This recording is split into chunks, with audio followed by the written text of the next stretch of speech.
Saudara, selamat pagi. Dari lantai 2 gedung kategorial, saya menyapa saudara dengan renungan pendek. Harapan kita, Anda juga bisa melihat Merapi non jauh di sana. Saudaraku, pagi ini tema yang saya angkat adalah kesadaran penting yang terlambat. Teksnya diambil dari Kejadian pasal 28, ayat 6-9, berbunyi demikian. Ketika Esau melihat bahwa Ishak telah memberkati Yakub dan melepaskan dia ke Padan Aram untuk mengambil istri bagi dirinya dari situ, pada waktu itu ia memberkati, ia telah memesankan kepadanya, kepada Yakub, janganlah ambil istri dari antara perempuan Kanaan. Dan bahwa Yakub mendengarkan perkataan ayah dan ibunya dan pergi ke Padan Aram. Maka Esau pun menyadari bahwa perempuan Kanaan itu tidak disukai oleh Ishak ayahnya. Sebab itu ia pergi kepada Ismail dan mengambil Mahalat menjadi istrinya, di samping kedua istrinya yang telah ada. Mahalat adalah anak Ismail, anak Abraham, adik Nebaiot. Saudara sekalian, Esau tidak menyadari bahwa kedua istrinya itu membawa kepedihan dan kepahitan bagi bapak ibunya. Dia baru sadar setelah dia mendengar dan melihat bapaknya memberi restu dan memberkati Yakub serta melepaskan dia untuk pergi ke Padan Aram, ke keluarga dari ibunya, dan supaya Yakub mengambil seorang istri dari sana. Mengapa terjadi kesadaran yang terlambat? Saudara sekalian, tentunya ini berkaitan dengan situasi yang dihadapi oleh Esau. Seperti sudah kita renungkan, Esau membuat keputusan serampangan pada waktu mengambil istri. Dia tidak mengingat pesan, ajaran yang diberikan oleh orang tuanya. Dia mengabaikan prinsip-prinsip yang berlaku dalam kehidupan berumah tangga. Dia lupa nasihat dan didikan yang diberikan oleh orang tuanya. Dia hanya mengambil sesuai dengan keinginan hatinya. Dan akhirnya istri yang diambilnya, kedua istri itu, membawa kepahitan baginya. Sisi lain barangkali karena Esau terlalu sibuk dengan berbagai kegiatan hidup. Dia adalah seorang yang suka berburu, pergi ke alam bebas, mengejar mangsa, dan kemudian menangkapnya, memasaknya, dan menikmati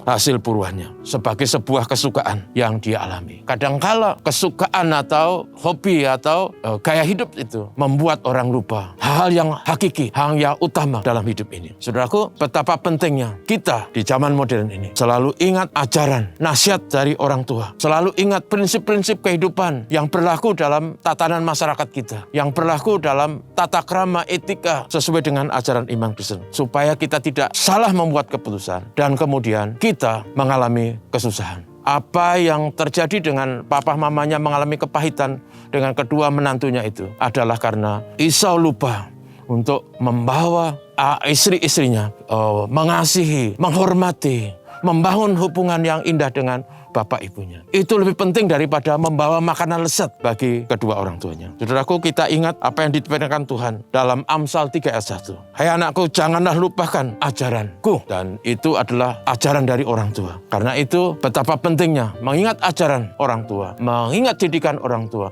mengingat sabda Tuhan, dan membangun hubungan kasih supaya semua pihak dalam keluarga kita tidak mengalami kepahitan, tapi mengalami damai sejahtera. Tuhan memberkati kita. Mari kita berdoa. Tuhan, terima kasih. Kami belajar dari Esau yang karena sibuk, yang karena abaikan prinsip-prinsip hidup dan ajaran orang tua, akhirnya orang tuanya mengalami kepahitan. Dalam sudut pandang kami, betapa pentingnya hidup dalam kasih persaudaraan, apalagi dalam hubungan keluarga, supaya kami saling mengasihi, saling menghargai, saling menghormat. Dan dengan demikian maka hubungan kasih persaudaraan itu membawa damai sejahtera bagi semua pihak. Tuhan, tolong kami supaya kami selalu ingat akan nasihat firman Tuhan, ingat akan ajaran didikan orang tua, supaya kami tidak salah dalam mengambil keputusan. Berkatilah kami, tolonglah kami dalam hidup ini. Tolonglah anak-anak kami juga supaya ingat sabda Tuhan. Bapa, terima kasih. Pimpin kami hari ini dan berkati kami semua. Ini doa kami. Haleluya. Amin. Selamat pagi, saudara.